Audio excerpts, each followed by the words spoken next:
afternoon. I'm Albert Carnesell, Dean of the John F. Kennedy School of Government here at Harvard University, and it's my privilege to welcome you to this session of the Colloquium Series sponsored by Harvard University and the Irish Times. This event is being broadcast live on television in Ireland, and I would like to offer a very special welcome to our viewers in Ireland. We're honored to have with us tonight as our featured speaker the President of Ireland, Mary Robinson, and to have with us in the audience her husband, Mr. Nicholas Robinson.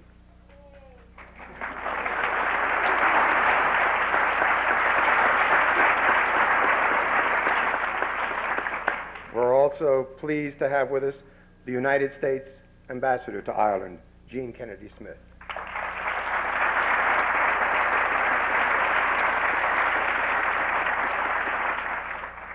And we're delighted to have also the President of Harvard University, Neil Rudenstein.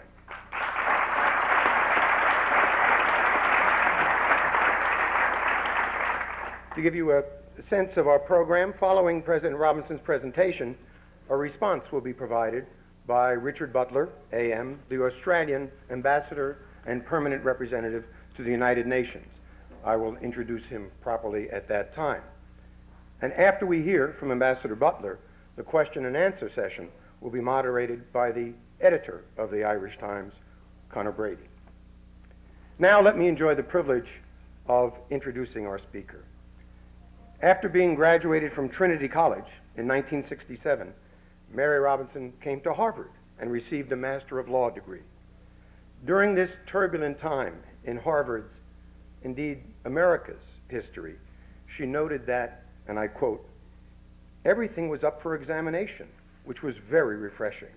Law students weren't going to the top law firms on Wall Street because they were going into federal poverty programs and civil rights movements in the South, and so on.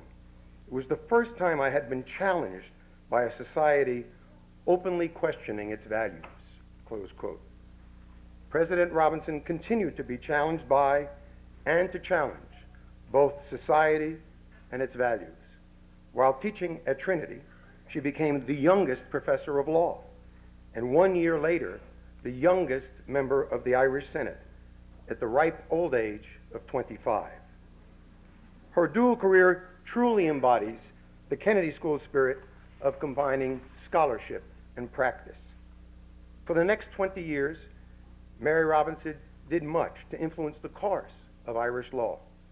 As a feminist and human rights activist, she spoke for those whose voices were all too often unheard in her country. She is also an ardent advocate for Europe, and together with her husband, Nicholas, founded the Irish Center for European Law. After assuming the presidency of Ireland in December of 1990, President Robinson devoted herself to the mission of that office as described in the Constitution, the guardian of the welfare of the people. Indeed, her campaign slogan was, "You have a voice, I will make it heard." And the people have listened. The president has earned approval ratings as high as 87% and was ranked last year by the people of Ireland as the most popular woman in the nation. Along with the Prince of Wales and Sir Patrick Mayhew, the Northern Ireland Secretary, President Robinson has formed a peace project devoted to stemming the violence resulting from the conflict in Northern Ireland. In a 1993 book written by Harvard graduate Rosemary Mahoney, President Robinson is reported to have said of her presidential campaign, quote, "What people said to me more often than anything else was, 'We want a president who will do us proud.'" That's a very Irish expression, she said, "who will do us proud." Please join me in welcoming a woman who continues to do all of us proud, the President of Ireland, Mary Robinson.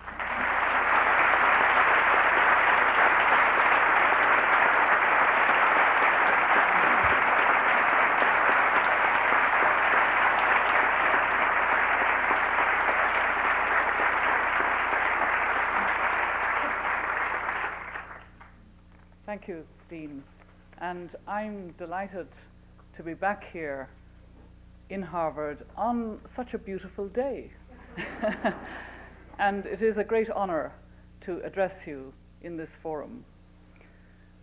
The Preamble to the United Nations Charter, written in 1945, is an eloquent statement of its fundamental aims. It begins with these words: "We, the peoples of the United Nations, determined to save succeeding generations from the scourge of war." And it then sets out those aims. I want to reflect on that preamble today, but with an emphasis on its opening words. And even as I prepare to do so, I'm fully aware that I cannot claim a specialist wisdom on the United Nations. On the other hand, I'm also aware that I have the true privilege of holding an elected office which is removed from day-to-day policy issues. This, in turn, has allowed me the advantage and responsibility of a different timescale, with all the opportunities for reflection it brings. The phrase, "we the peoples," was so powerful in its time because it made an assertion about common human purpose, following on an episode of terrible human suffering. It looked boldly to the future. Now that future is our past. As we look back to it today, we can see more clearly the exceptional dangers of that past. We can also see clearly those times in this century when the sense of crisis, widely felt and widely shared, was sufficient to generate analysis and institutions to avert further danger. I want to ask today, in the light of those exceptional and powerful words, whether we can find our way again as a community who share a planet to a sense of crisis which is sufficient to the present danger. 50 years ago today, the world was at war.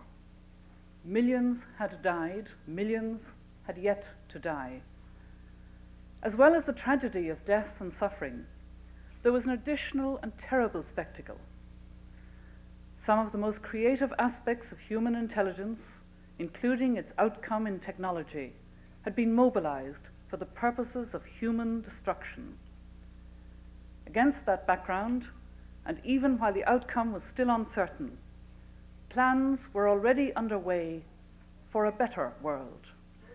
The United States, British, Soviet, and Chinese governments had agreed that they would seek to establish a general international organization based on the principle of the sovereign equality of peace-loving states. So began the process of discussion which culminated with the signature of the Charter of the United Nations by 51 nations at San Francisco in June 1945.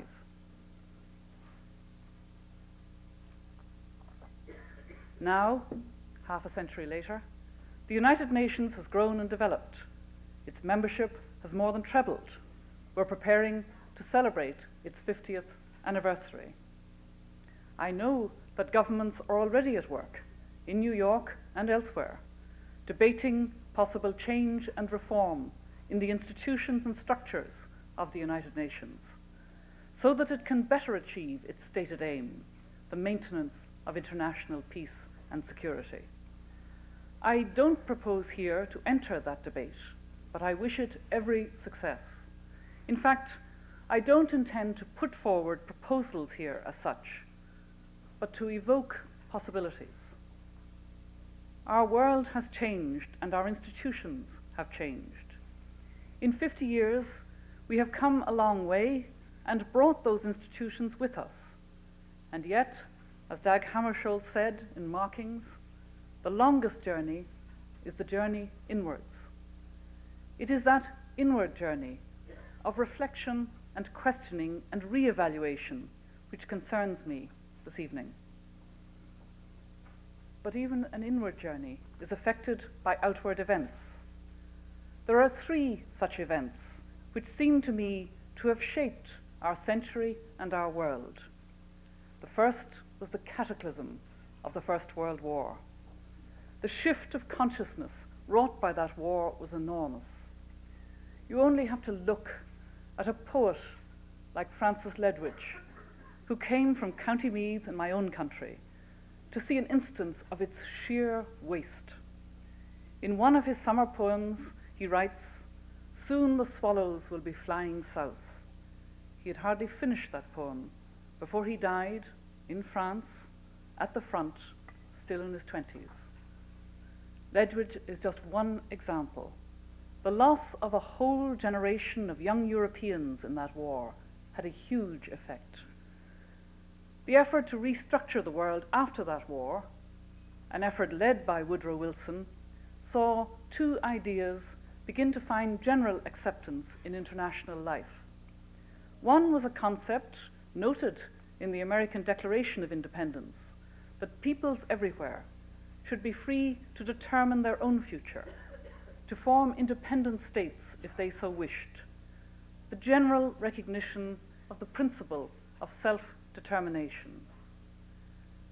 This in turn brought to an end the world of empire and colony, and led to the emergence everywhere of the independent, sovereign, territorial state as the unit of social and political organization. We now live in a world of such states, and it seems humanity is likely to organize itself that way for some time to come. But the second idea, which followed on that first one, is also important. The idea that a new order of independent states needed to generate an institutional structure so as to avoid conflict and promote cooperation. For this purpose, as you'll recall, the League of Nations was set up. It was open to all states, and it was based on a covenant, which for the first time in history set out a written constitution or code for relations between states. But its flawed and weak structures were finally swept away in the Second World War. The ferocity and scope of this war exceeded any other. Much of the land surface of the planet, of its industrial power, of its technology, was mobilized for the purposes of destruction. Nazism, which had grown like a malignity out of Western civilization, created a system more uniquely and objectively evil than any seen before.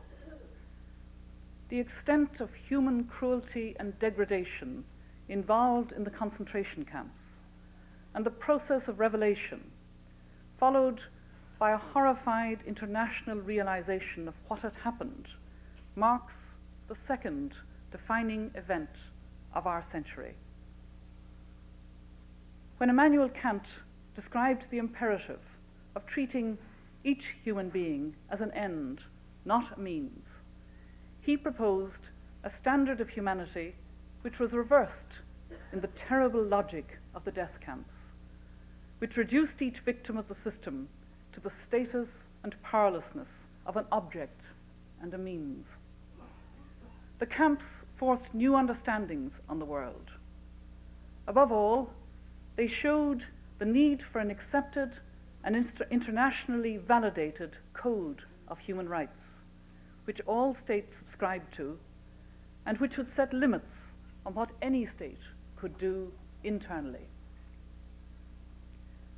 There was some symmetry to what happened after the First and Second World Wars. Once again, international society was reconstituted. Once again, the family of more specialized international organizations was grouped around it. The new system, like the League of Nations, was based on the sovereignty and equality of states, though the Charter did accord a special role and responsibility to the 5 permanent members of the Security Council. Indeed, the Charter contained an explicit provision precluding the organization from intervening in matters which were essentially within the domestic jurisdiction of a state. It was a document with careful provisions towards a balance between independence and responsibility. I've put before you so far two of the major developments which have affected the organization of international life in this century. One is the adoption worldwide of the sovereign territorial state, based on the principle of self-determination of peoples. The other is the growing acceptance, following the horror of genocide, that state sovereignty cannot be absolute. These shifts of consciousness are hard to pinpoint, yet deeply formative. I now come to another one, which I can best summarize in two conflicting pictures, which most of us hold in our minds and our memory. One of these pictures is of the mushroom cloud, that terrible potential image of human destruction which so many of us grew up with. The other is of the marvelous and poignant picture of the planet Earth, photographed by the astronauts who landed on the moon. An image saying as much about human creativity as the other said about the human capacity for self-destruction.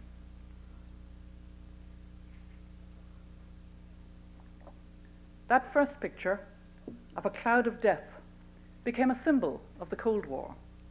That time of competition, with its policy of mutually assured destruction, is now over. But the risks are still there and may be greater than before. The big powers who held those weapons and were ready to destroy each other were at least disciplined in the holding of their arsenals. Now, as they dismantle those arsenals, other dangers are present and may be more ominous because they are more diffuse. If this century tells us anything, it is that knowledge once acquired cannot be suppressed. More and more nations have laid their hands on the secrets of death. And a world where small and medium-sized nuclear powers multiply will be exceptionally dangerous. And dangerous, it must be said, not just to us, but to that other image of a globe enameled with blue oceans and suspended in a black sky above its moon. A globe which is hostage to our vision and our greed. While the photograph itself may be an image of beauty and fragility, it's also a warning to us of the limitations of our own environment and the vulnerability of our planet Earth. But emotive reactions are not enough. We need a careful and painstaking consciousness to suit the intense need this planet has for our care and our caution.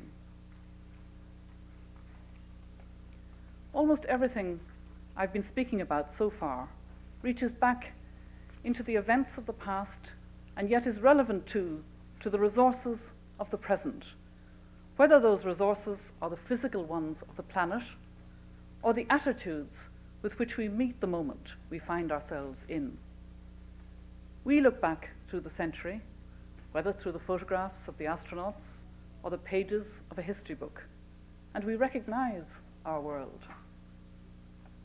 The millennium lies ahead. What world will our children look back on, and their children? Some patterns have already been established, but it is our response to them and the agenda we set which will determine our children's prospects. To start with, there is a world population at present of 5.5 billion. It took thousands of years until the 19th century for there to be 1 billion. Then the process accelerated. Even at the lowest projections, it will have increased to 7.5 billion by about the year 2025. The world will then have 5 times as many people as at the beginning of this century.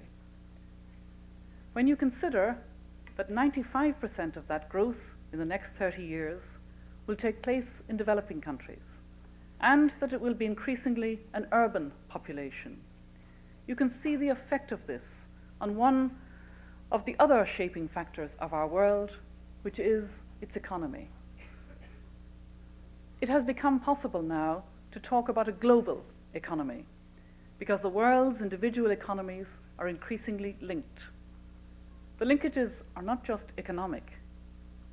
With the growth of information technology has come the phenomenon of financial and stock markets operating in a unified fashion around the world on a 24-hour basis. I have come from visiting the floor of the New York Stock Exchange. When New York closes, Tokyo is already opening with all the complex and delicate reactions of one market to another. And with this extraordinary theater of action and information has come the very sobering fact that governments can no longer withstand, even in concert, the collective force of individual investors. This increase in information is mirrored in the revolution in communications. We live in a world where perceptions are powerfully affected by television images, and sometimes disturbingly distanced by them. Satellite has made us all one. It is a pitiless light, showing us both our disasters and our self-protection from them at one and the same time. But the truth is that to make a complex present more visible requires an increase, not a decrease, in our attention, however difficult this is. I may say that in Ireland, one of the ways we pay attention is by our own strong and loyal memories of images from our past, whether of our own Frederick Boland at the UN breaking his gavel, or Frank Aiken urging the non-proliferation of nuclear weapons long before that was an easy argument to make, or by the sight of the difficult and courageous contribution that Irish soldiers make to peacekeeping around the world. These factors of population and economy and the images which bring them to us lead directly to a point which I think is central, of how the world's resources, greater now than ever before, are to be shared. As President of Ireland, a country with rich agricultural land, and yet at the same time an historic memory of famine, I stood in the camps and the feeding centers in Somalia and saw the real effect of poverty. And yet, Somalia is a local crisis which focuses an even more dreadful truth, that 1.5 billion people, the same population which inhabited the planet at the turn of the century, now live in that absolute poverty. If there's one emphasis more than any other I want to place in this speech, it is this: that if we, as human beings, accept, whether by non-engagement or indifference or an evasion of information, the situation of those people, then, in my view, we fail in our responsibility to our humanity in a way which cannot be justified or redeemed by any other action. We have a stark responsibility facing us. Finally, all these questions of population, of economy, and of distribution lead to the question of the planet itself. That beautiful image, seen from space, is a more flawed and ambiguous one if you look closely. And we should look closely. We are losing our forests, our topsoil, our animals, our habitats. We've polluted our air, our oceans, our rivers. We've run through an ecological fortune, even in a single generation. And like many profligate heirs, we hardly know what we've spent and what we have left. But we can be sure that one of the things that we are squandering is our children's futures. All the factors I've put before you lead to a single question. How are we to manage this new world? The question may be urgent and fresh to this generation, but it is, in effect, the same question which in 1945, as the Second World War was ending, confronted the leaders of the victorious countries. They understood the dangers which another conflict between states would present. Their answer to that question was a new and better international organization of states, the United Nations, which has now become universal and which needs to be strengthened and developed further and adapted to current challenges. I'm now right back to where I began tonight, with those opening words of the United Nations Charter. We, the peoples of the United Nations, determined to save succeeding generations from the scourge of war. The choice of words, with its implication that it was the peoples rather than governments which drafted the Charter, was hardly more than a rhetorical device at that time. And I think it's vital that we take that phrase now and refresh its meaning and give it a new vitality if we are to answer that question about managing our world. This time it really must be we, the peoples.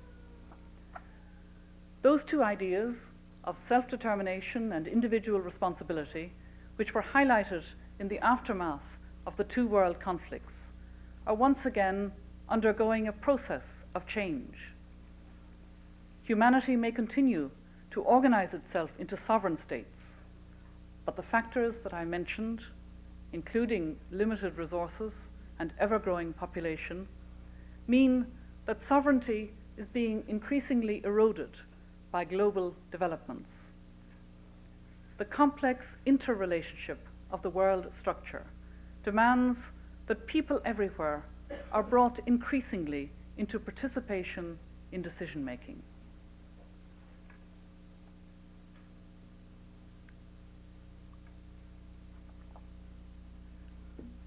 I want to suggest 4 ideas, which I see as fundamental to the way we should now organize and structure our relations in this changing world.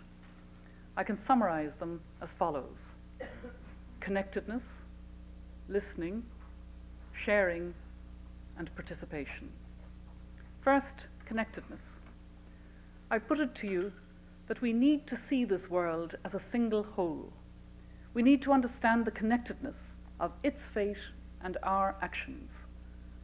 Can we find a way to achieve what has come to be called sustainable development, so that the larger human population of the next century may be able to achieve a decent human life in ways that are in harmony with the earth and which respect and rely on its marvelous capacity for renewal?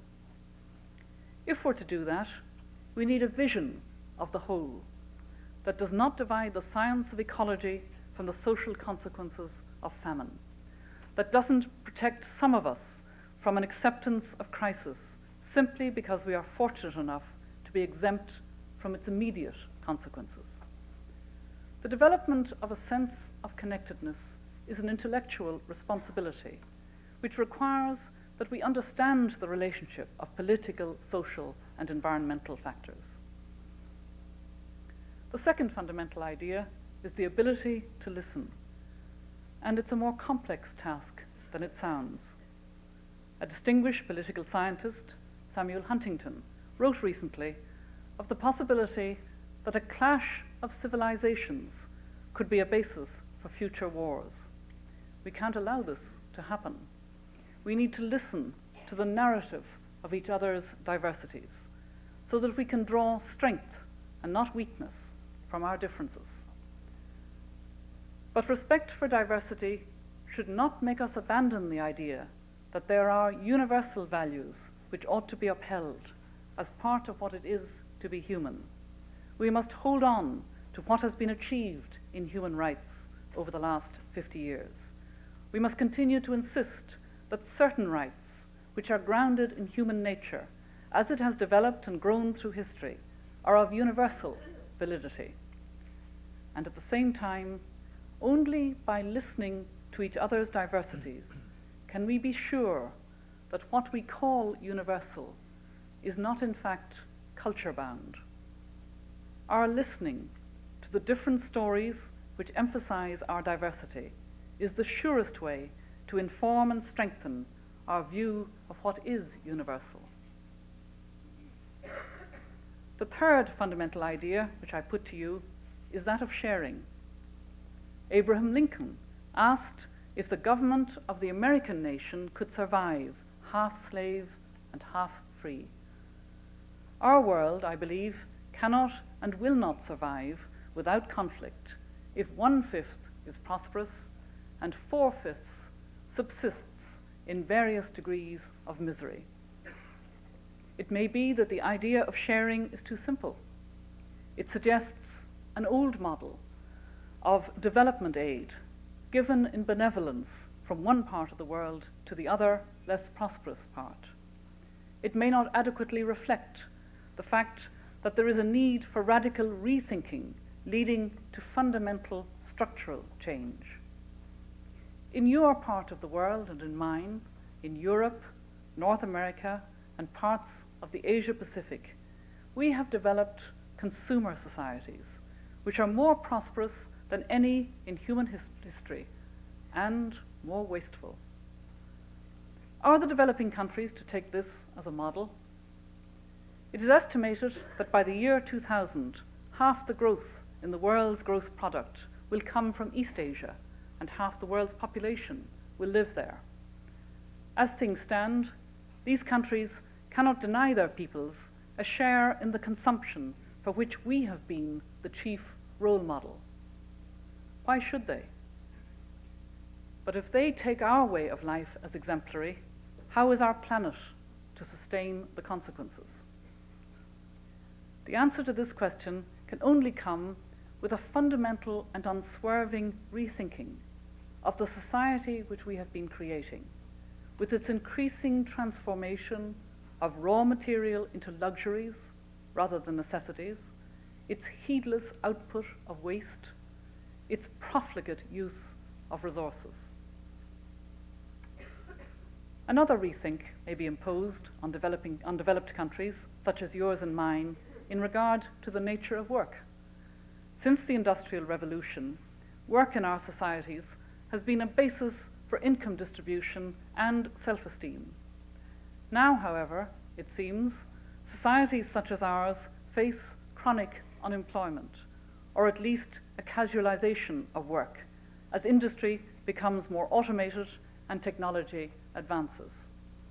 At the same time, there's a growing tendency for industry to be highly mobile, to move from east to west, north to south, in pursuit of lower wages.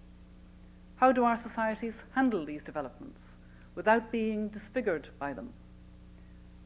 Must we resign ourselves to a growing restlessness as social benefits in the West are steadily cut and social protections are removed in an ultimately futile effort to compete with lower wage rates elsewhere? Or can we meet the challenge of rethinking the nature of work itself and the role it plays in a developed society where production is increasingly automated? In the world of the 21st century, information more than ever will be power. The setting up of information superhighways marks a new industrial revolution. I put it to you strongly that the idea of sharing has a particular meaning in this context. In the new information revolution, education, capital, technology, and knowledge are powerful partners. These resources, once linked together, will have an enormous impact on how we live. But what of the developing world? Now is the moment to make sure that the information highway doesn't stretch laterally around the world, from North America to Europe and Japan, but with no junction route to the south. This is where the connectedness of our vision, as I suggested earlier, comes into its own. This is where the idea of listening becomes real. We must ensure that the developing world does not watch at the window, envious of what it can see, but unable to benefit from the communications revolution. The fourth idea is fundamental to the way we live. It is that of participation. The concept of doing things to and for people is no longer a viable one. We need to empower them to do things for themselves. As you can appreciate, I have a particular interest in this idea because it opens the whole question of women in society. I've just come from addressing a women's forum and speaking to the Commission on the status of women at the UN in New York. I consider myself very much a witness to this matter because, as President of Ireland, I've seen the powerful effect of women's groups and the dimension which women can bring to the social and political life around them. In many ways, these small, modest, local groups are the best text I know of the benefits of developing a parity of participation between men and women. The broader arena for participation is, of course, democracy and political freedom. Over the past decade, there has been a remarkable growth in the process of democratization around the world. This process obviously must continue so that people are drawn more and more to participate in and make their voices heard in the systems of government. And the model will not everywhere be the same. Indeed, it would be wrong to think a certain kind of Western democracy is always the most suitable model. But it's important that the trend towards participation by people everywhere in the system of government under which they live should be encouraged. And there's another way in which participation can thrive. There has been a remarkable growth in recent years in non-governmental associations and groups, both within countries and internationally. And even more remarkable are the links and networking between such organizations. This is a very welcome development, which has paralleled the development of the United Nations itself. I understand that 41 NGOs participated in the San Francisco conference, but there are nearly 1,000 now with consultative status at the United Nations. The importance of these organizations lies in their ability to speak for individual concerns. I think we see this clearly in major international conferences and the regional conferences and processes that lead to world conferences. What's so interesting, apart from the main agenda of those conferences, is the vivid and persuasive role played in them by these non-governmental organizations. Even when their advice may not be accepted, their voices are heard. The Rio Conference on the Environment in 1992, the Vienna Conference on Human Rights in 1993, and the Cairo Conference on Population, which will happen this autumn, and the Conference on Women in Beijing in 1995, offer a rare theater with a worldwide audience for the exchange of views, and the non-governmental organizations have made full use of that stage. But we need to move from spectacle to action. So far, our main focus has been on the very fact that these conferences have occurred and are occurring, that the arguments have been made, that the coverage has happened. But neither the conferences, nor the arguments, nor the coverage are enough in themselves. They need to be taken into the very heart of the decision-making processes, all of those international organizations which are part of the UN family. Once they are, and only then, can the consequences of so much discussion and debate be felt.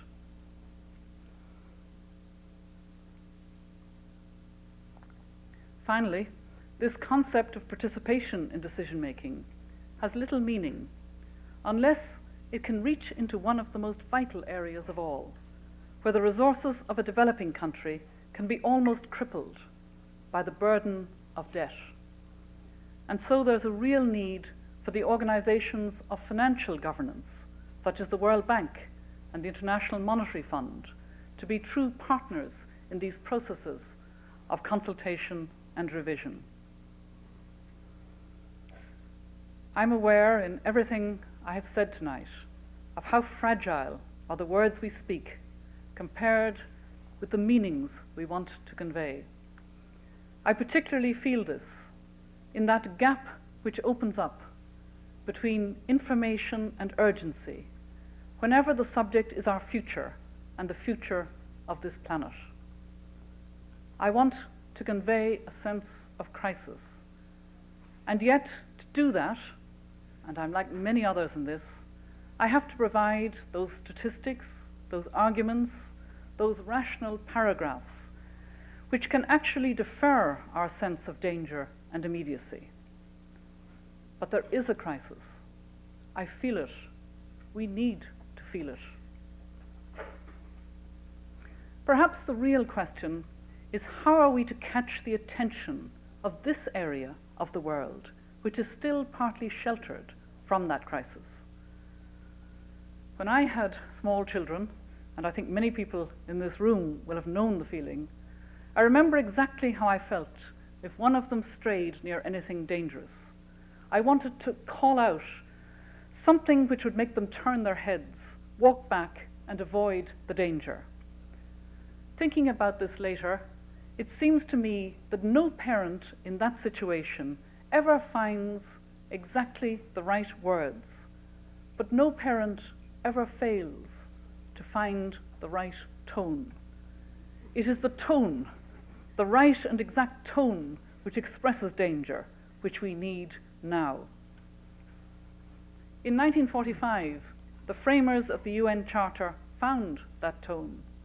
The world turned its head to those opening words. But at that time, the sense of danger had been shared.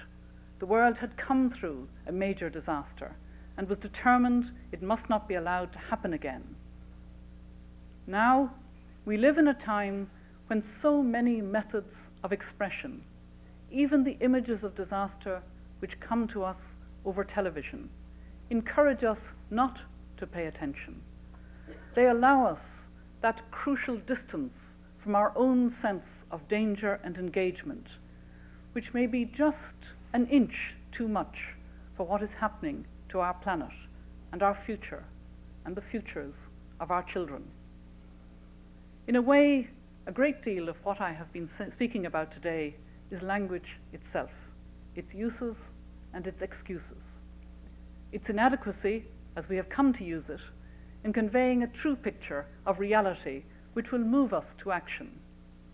We need a new, exact, and agreed language if we're to continue the spirit of the 1945 Charter with its powerful address to feeling and intent. We need to listen to warnings so as to avoid the consequences of neglecting them. There's a beautiful warning written by the poet Robert Lowell in his poem, Waking Early Sunday Morning, a poet who is so associated with this city and this university.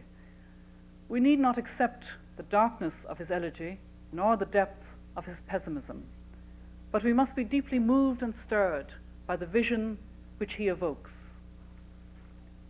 Pity the planet, all joy gone from this sweet volcanic cone. Peace to our children when they fall in small war on the heels of small war, until the end of time, to police the earth, a ghost orbiting forever lost in our monotonous sublime. With the tone of that warning in our ears, let us turn our heads once again and rededicate ourselves. We, the peoples of the United Nations, determined to take responsibility for our world. Thank you very much for listening.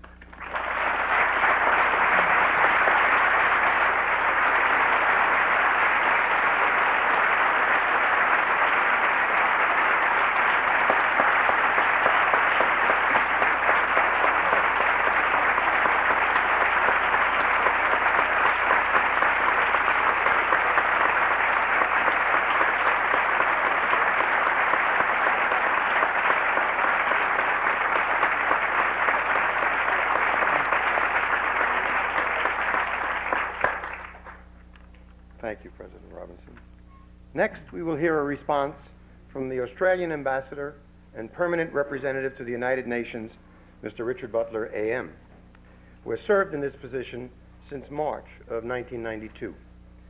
Ambassador Butler holds degrees in economics from both the University of Sydney and Australian National University.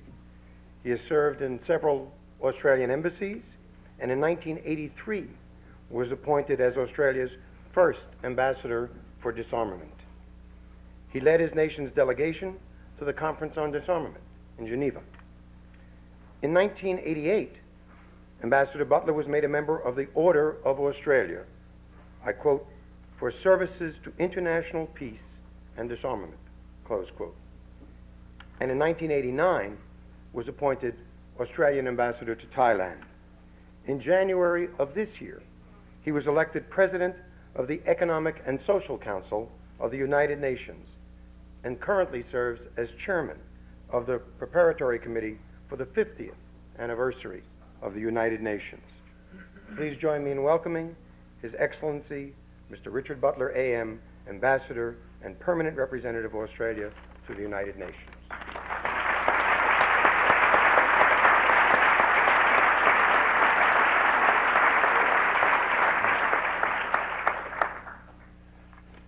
Thank you, Dean Canisal. President Robinson, we are in your debt. Yours is a special voice, the voice of a person from a deep and distinctive culture, a culture which has illuminated the world far beyond the shores of Ireland, and indeed the voice of a head of state and the voice of a woman. We are alive at a time of great change, change that was unpredicted, indeed possibly unpredictable. And President Robinson, you have called our attention to a central and pressing reality, that we will meet the challenge of that change or it will overwhelm us. Just 5 years ago, when the Berlin Wall was breached and then fell, with all of what that meant in Europe and symbolized around the world, some rushed forward to speak of a new world order having arrived. The world in which we live is indeed a new world, but you have rightly cautioned that reports of our world having been ordered are akin to a report of Mark Twain's death, of which he was able to observe was greatly exaggerated. Twice before in our century, we have been compelled to absorb cataclysmic events and design a new world. The first two world wars saw immense violence, and they authored a response specifically shaped by sorrow, by revulsion at that violence, and a determination to prevent its recurrence. And so it's no accident that the League and then the United Nations reflected in their structure the need to save succeeding generations from the scourge of war, to use the words that ring out from the Charter of the United Nations. And this third call upon us in the 20th century is, however, different and possibly unique, because the war we experienced was a cold one. We survived the doctrine of mutual assured destruction without that horror having materialized. But as after any great conflict, a massive task of repairing the damage must be faced. But in today's world, the rebuilding of whole political, economic, social, and environmental systems faces us on a simply unprecedented scale.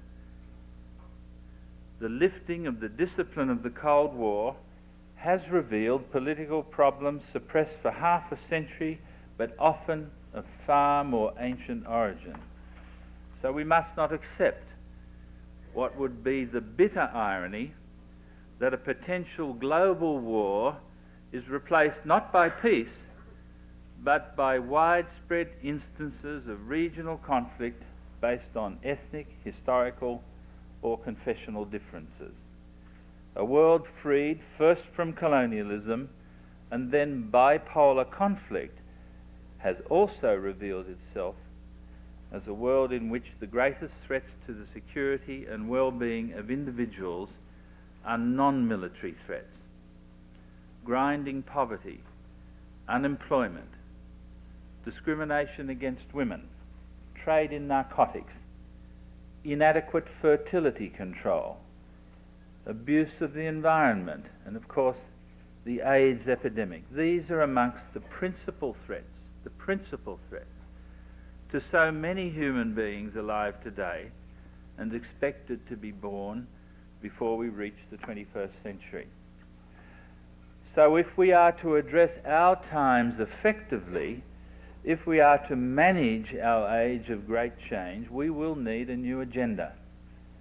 Today's and tomorrow's, not yesterday's agenda.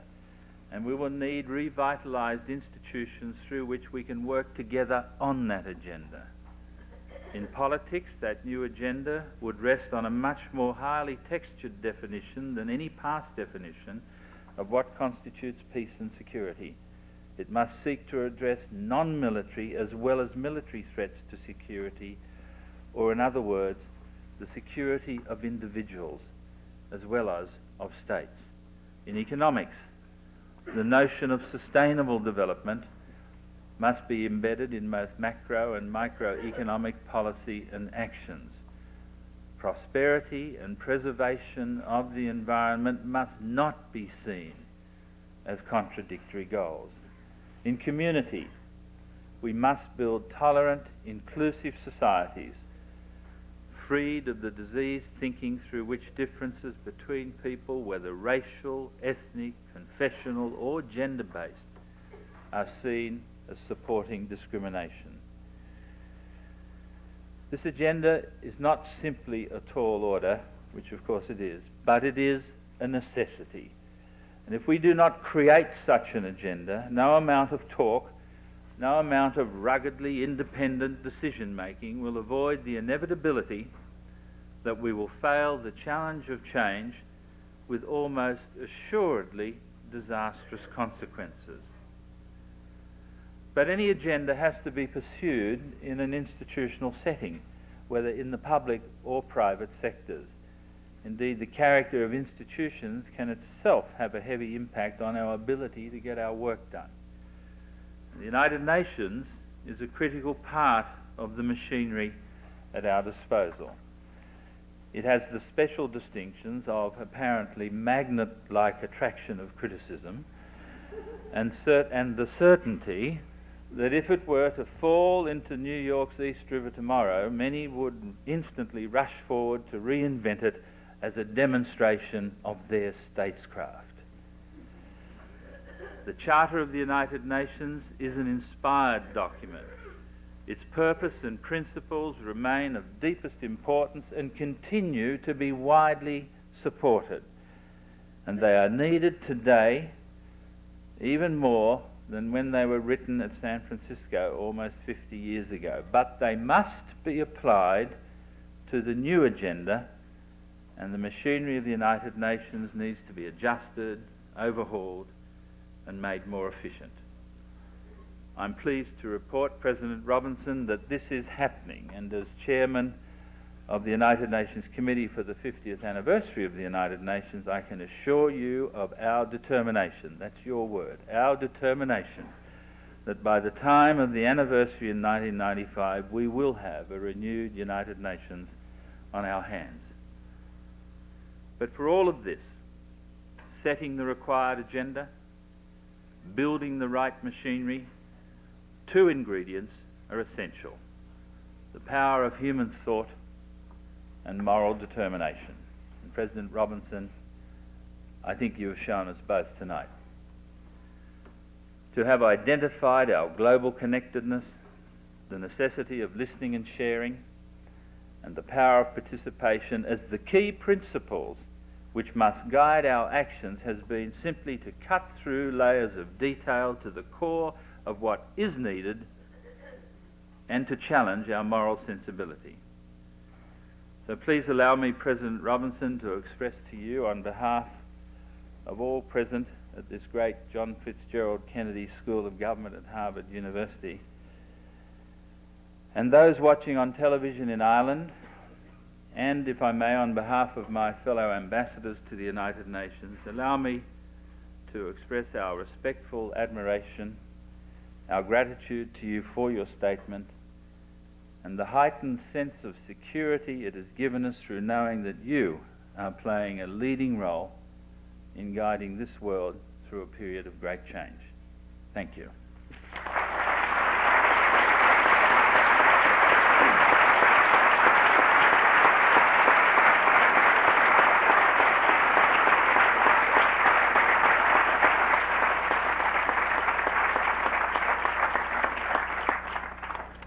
Thank you, Ambassador Butler.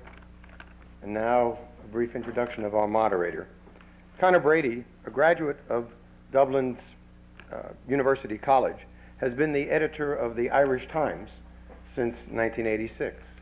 And as you know, this colloquium series is co-sponsored with Harvard and the Irish Times. It has been observed that Mr. Brady, and I quote, is an editor with a keen financial brain and a good delegator who takes a broad view, close quote. I am sure that these qualities will serve him in good stead for handling our forum audience as he takes questions for President Robinson and Ambassador Butler. Mr. Brady.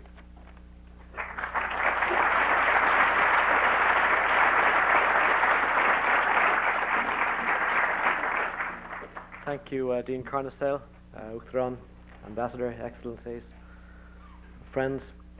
We're now at that part of the proceedings where we take questions. I'm sure most of you here are familiar with the traditions and procedures of the House, but for the benefit of those joining us on television, I'll just explain briefly what they are. We have two sets of microphones, one to my right and one to my left. If you want to ask a question, you come to the microphone. You stand in line, as you say in the States. We call it queuing in Europe. You queue, you stand in line, whichever gets you there quicker. We want questions, please, not speeches. And we'd be grateful also if, as you come to the microphone, if you could identify yourself by name, and if you're brave enough, or if you believe you can state an affiliation as well, please. So perhaps we might start with the lady on my right.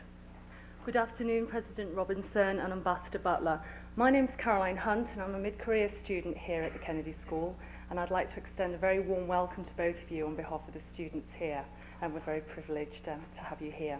My question is to you, President Robinson, and my question is this.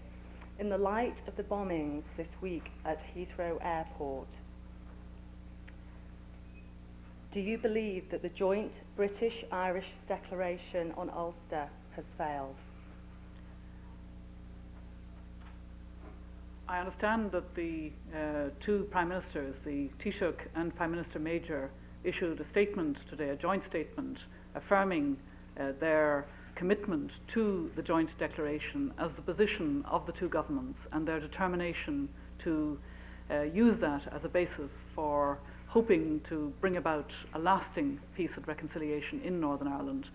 I have a certain disadvantage in being here rather than there, so other than being aware of that, I cannot really give you a clearer sense of the immediate issues. There is a joint determination of the two governments and the support of the vast majority of people on the island of Ireland for that lasting peace and reconciliation. And I think that there will be a determination to try to achieve that, and I hope that that will come about. Thank you, Madam President. Thank you. Gentleman on my left. My name is Claudio Rego. I'm a first-year student here at the Kennedy School. Well, I want to ask, you mentioned this hopeful trend that we have experienced throughout the world of democratic governments gaining power all throughout the world, but we still know that there are massive human rights violations in large parts of our planet. So my question is, what do you think should be the role and the means of the United Nations, and particularly of countries like the US, in this demanding task of promoting and effectively defending human rights in the world? And what do you think are the costs and benefits of putting emphasis on military, economic, or political sanctions to the countries that violate these rights? Well, I certainly made it clear, I think, in what I was saying, that it is most important that we not only hold on to what has been achieved in human rights since 1945 and what has been built up in the Declaration and Covenants and the structures for enforcement and monitoring of human rights, but that this is part of the sense of we the peoples, that the focus is on people, that there is more necessity to look at what is happening in different countries and to be aware of the human security of people in the next 50 years. And that means that we have to both resource and equip our international organizations to do that. I think that a very substantial breakthrough was made in 1945 and afterwards, both in recognizing the need for a internationally accepted code of human rights and the principle that countries were not enabled within their internal boundaries to transgress the human rights of peoples. Now we need to go further in recognizing the human security, recognize issues in relation to, for example, violence against women, issues in relation to minorities within territories, and this involves the need for structures to enable that to happen. Do you think perhaps, President, following from the gentleman's question, there's a need for additional legal instruments, or are the sort of things you're talking about possible with existing legal instruments? Well, the World Conference in Vienna on Human Rights did put forward a program of action which I hope will be fully implemented, and the European Convention on Human Rights, as you probably know, is at the moment actively discussing the question of minorities within countries, which I think is an increasingly important issue. And that is a regional human rights organization, but it may have lessons in a wider context. I foresee that there will have to be legal instruments to meet the concern about human security, individual human security, which is what we the peoples should be pressing for. Thank you very Anything to much. add to that, Ambassador? Just quickly, I agree with the President that we should be talking principally about a legal structure, and the development of law from the Universal Declaration in 1945 down to the agreements in Vienna last year is that structure. But the questioner started off by talking about the spread of democracy and then shifted quickly to human rights. And I would want to recall something that the President said in her speech about how there's no single form of democracy or no individual form of government that serves us all universally well, and that we should be rather tolerant about that. And I would just make that point. I think that too often a particular form of government is confused with the provision of human rights, and I don't think that's right. I think we should search for the rights through legal instruments and respect the ability of people on the whole to choose their own form of government, but hope that they conform with those legal instruments. Thank you, Ambassador. Sorry. Good afternoon, President Robinson, Ambassador Butler. My name is Jan Boyer, and I'm here at the Kennedy School. Allow me to ask President Robinson, if I may, ask you a simple but personal question. If statecraft is in fact soulcraft, as a respected American commentator has observed, how have you brought your soul to bear on the difficult problem of the conflict in Northern Ireland, and what dilemmas has this created for you? I think I agree with the statement, and what I would particularly try to do is to find the language to sound the values that I really want to underline and support. When I took office as President of Ireland, I deliberately chose what I would regard as strong language. I said I wanted to extend the hand of friendship and of love to the two communities, meaning right across the board in Northern Ireland. Unusual language, deliberately chosen to try to convey a tone, as I said earlier. Very often, if you can't find the word, find the right sounds as a leader. Listen to people. I think one of the great responsibilities of leadership and of statecraft is to listen very closely, to be in touch. You can't sound values unless you are listening very closely, right down on the ground, and not only listening, but hearing what people are saying. And I think that is a very important part of it. But there is a role to play as leader, and it is a responsibility. And it is a responsibility to try to get it right. And part of that is certainly to create enough space. I am fortunate in the office that I hold that I don't have a direct responsibility for day-to-day policy every day. I sometimes feel that too many of our world leaders have too much on their desk dealing with tomorrow and the day after tomorrow, and not enough time to think of next year and 5 years and indeed 25 years ahead. We need to think more in a different time scale as well if we're going to give leadership. Thank you. I think when the President speaks of strong language, I think she hasn't got in mind that of which we will be familiar with if we're watching Irish politics, either in Ireland or in Boston. The lady on my left. Yes, good afternoon. My name is Amelia Dunlop, and on behalf of the Student Advisory Committee, I'd like to welcome you to Harvard University. And my question to you is, what do you feel is the particular responsibility of the United Nations and of the independent nations in the UN to the people of Bosnia, especially considering the preamble of the UN to prevent the scourge of war? I think that one of the reasons why I wanted to place the emphasis on we the peoples was because the United Nations is the member governments of the United Nations, and the resources of the United Nations and its capacity to act will depend on the support and the commitment of member governments and of peoples in those different countries that make up the member governments. We increasingly, and I think this will be a trend that will, if anything, deepen over the coming years, look to the United Nations when there are terrible tragedies, as in the former Yugoslavia, as in Bosnia and in Somalia, and other places that don't get enough attention because they haven't had media attention, which is another problem. The media focus can sometimes give a problem a highlight which gives it, in a sense, an advantage over other areas of great need. But we will look to the United Nations increasingly. And I think we the peoples, have to recognize that the United Nations will not be an effective international organization unless it is supported financially, with a commitment of member countries in providing the necessary allocation of troops, the necessary allocation of technical expertise, of supports of all kinds. And so that's part of a taking stock of where we are and where we want to be. If we want effective intervention, then we must have the commitment. It's not a separate organization. It is, in fact, dependent on the commitment of member governments and ultimately of the peoples of the world. Thank you. Perhaps, Ambassador Butler, you might care to add to that now? No. From the I thought from the sharp end. It was beautifully and fully answered. There's nothing I could add. Okay, thank you. Sorry. Good evening. My name is Matt Anestis, and I'm a junior at the college and a member of the Student Advisory Committee at the Institute of Politics. My question, to follow up on what you just said, is what is the role of the United States in all of this?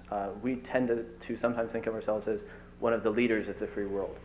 From an international perspective, does the U.S. go too far? Does it not go far enough? Have we been meddling?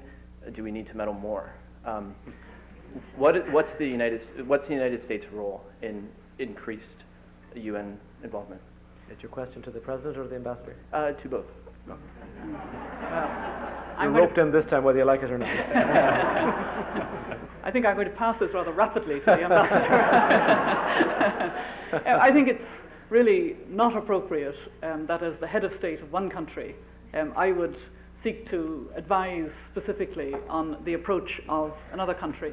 It is evident that the United States has a very, very key role, and that its commitment is very important, both to the functioning of the United Nations itself and in so many other spheres. But I think here in the Kennedy School of Government, you probably have answers to those questions, which are more radical than I could give.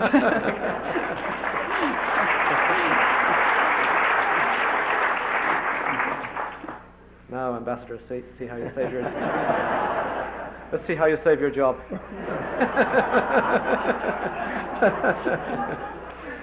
Connor, you're all heart. I'd like to answer the question very seriously. The United States has a unique role in today's world. It has done, of course, for most of this century, but its role today is larger and more important to us all than ever before. The United States faces, in that sense, the challenge probably of its contemporary history. What I would like to see is a return to what I call generous America. Now, of course, Connor, I can say these things because I'm not accredited to the United States. I would like to see a return to generous America. I'm talking about the America of the period of the Marshall Plan, after the end of the Second World War. We're now at the end of the Cold War. And I'm not implying for a moment that America has been ungenerous, but I'm talking more about a spiritual thing than a material thing. A generosity of spirit, a commitment to leadership and to the United Nations in a way that we saw at the end of the Second World War, it seems to me would be entirely appropriate now in the period after the end of the Cold War. President Clinton has said that he wants to do this. I believe him. But the sooner we can see that implemented, the better. Times change. It takes time to change policies, and I think those changes are underway. But the direct answer to your question is what I call leadership uniquely available from the United States, but exercised in the way that we saw it once before in this century, which had dramatic and fabulous effects in the world. And I think they can do it again. I look forward to it. Oh, and the President was right. They should pay up in full and on time. Thank you very much.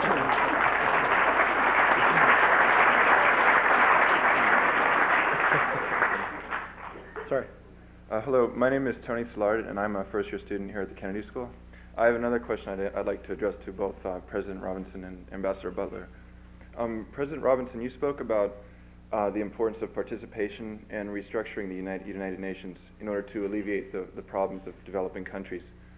I would like to hear what you think about the disparity in the Security Council, that we have the developing countries that comprise roughly 2/3 to 4/5 of our world's population have 1/5 of the vote in the Security Council, the executive body of the United Nations. And I wonder also if Ambassador Butler could tell us in what direction that's moving. When I, again, focused on the emphasis of the opening words, we the peoples, I was reminding us in a way that that was rhetorical in 1945, and I think that was reflected in the structure of the Security Council and other organs of the United Nations, and indeed some of the family of United Nations organizations which have grown up. If we want to have that full participation of peoples, it would, I think, bring into question the participation in the structures, including the composition of the Security Council.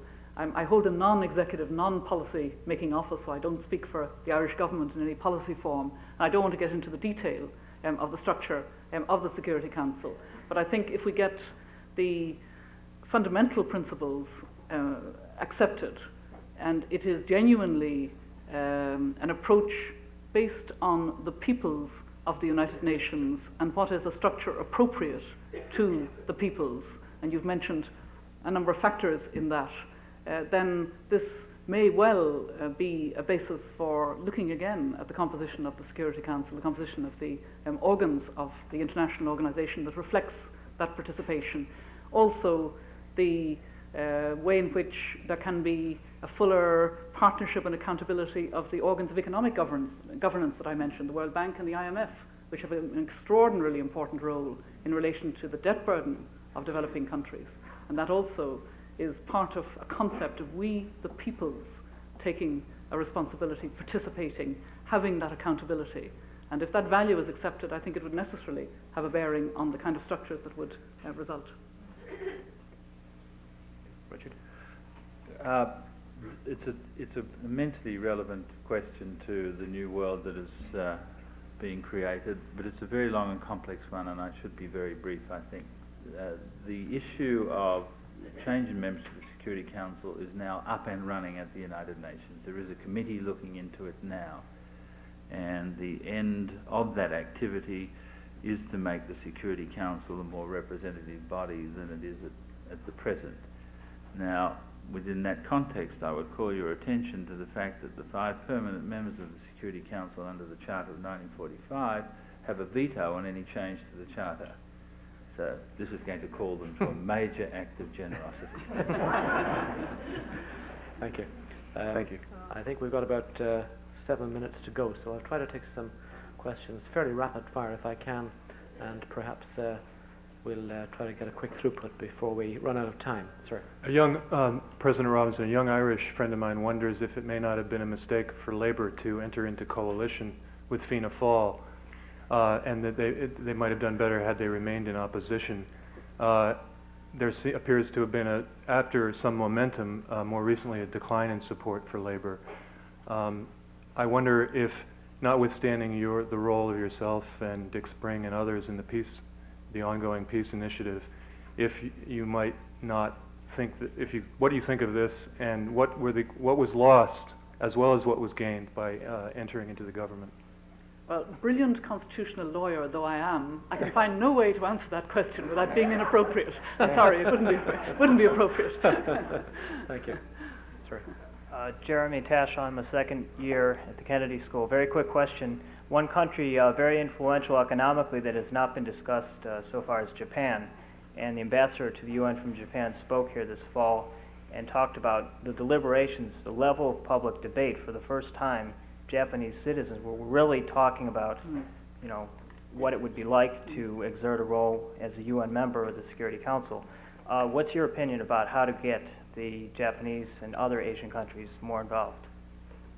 Well, I think the first step is a very welcome one that you mentioned, that there is much more open debate, much more reflection on the role of the United Nations and the role that very significant countries such as Japan are playing and can play in that organization, and indeed other countries in the Asia-Pacific area. I think that it's that openness and debate which is an important part of the assumption of we the peoples in a responsible way. It is very important that we have the diverse voices and viewpoints during this taking stock and consideration leading up to the 50th anniversary. I don't have any specific proposal. I don't know what the ambassador would like to say in relation to that, but I welcome very much an open debate in countries like Japan, open discussion, questioning, and a desire for the kind of involvement that you were referring to.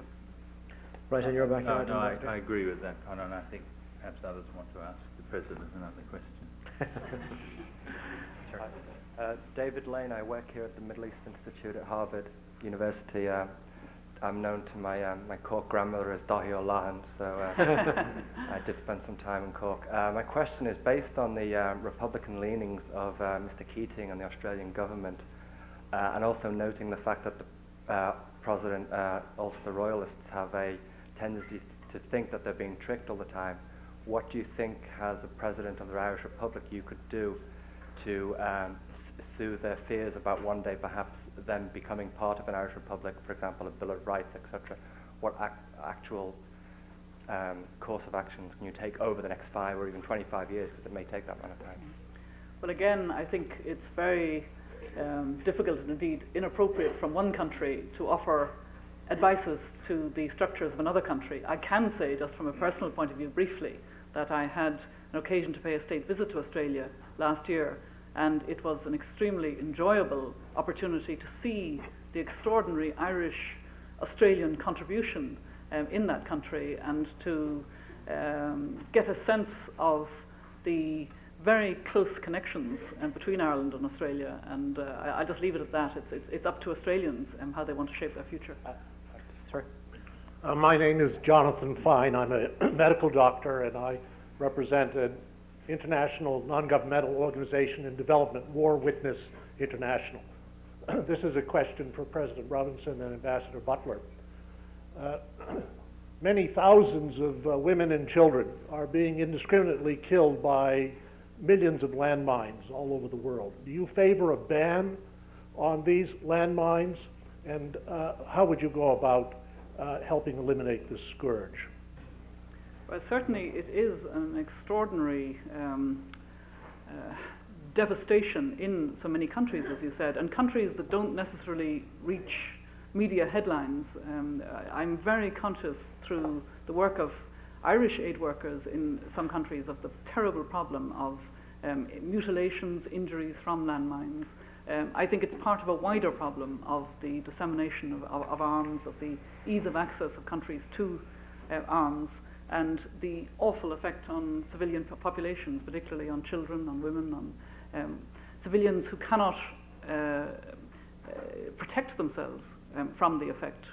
And it is terrible to see in a number of countries in Africa, for example, and elsewhere, the awful price that people pay in losing a leg, losing an arm, having terrible mutilations without any access to medical treatment. It blights their whole lives, it blights the lives of families. And I would obviously be in favor of taking stock of this at a United Nations level and seeing whether it is possible to eliminate this by the kind of measures that you're envisaging. I'd just say quickly, I agree completely. Landmines are one of the most gripping symbols of a lot of the things that we need to address in new economic relations, new political relations, and disarmament. I mention economic relations because for some people, the export of such weapons is like a cash crop. And we're talking about 30 million landmines in the world now, some of which cost about $5 to buy and about $500 to find and remove. Now, it's a shocking problem. I agree with what President Robinson has said about it, but one additional thing is, again, the law. There is now the beginnings of a negotiation at the Conference on Disarmament in Geneva about the production, export, dissemination of landmines. That would be one thing to do, to cut them off at the source of supply. With respect to finding them and getting rid of them, that's a job of enormous proportions. The UN's doing as much as it can towards that end. You bear in mind a lot of them are made of plastic and you can't find them with metal detectors and they move when it rains. So it's a big problem and it's something that will have to be addressed. Thank you. I'm afraid I know there are a lot of people with a lot of questions to get in, but we're right up against the clock for the television people, so I'm going to have to leave it there. I'm very sorry. I realise we could go on a lot longer. We've only begun, I think, a very far-reaching dialogue. May I, on behalf of Harvard University and the Irish Times, thank the President and the Ambassador for two marvellous contributions here this evening. I believe, as I say, the discussion could go on a lot longer, but the time is against us. Thank you both very much on behalf of all of us.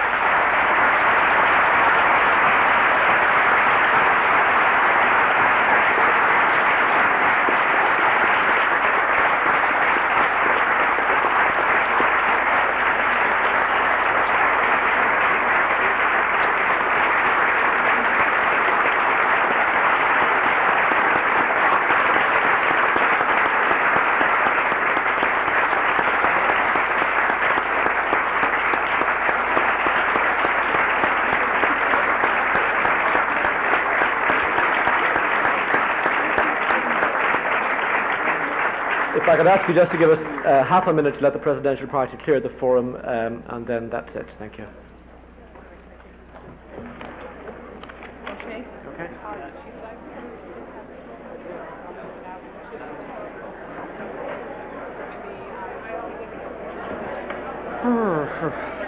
Thanks, indeed. Kind of seemed like it was good. Right on time. Okay.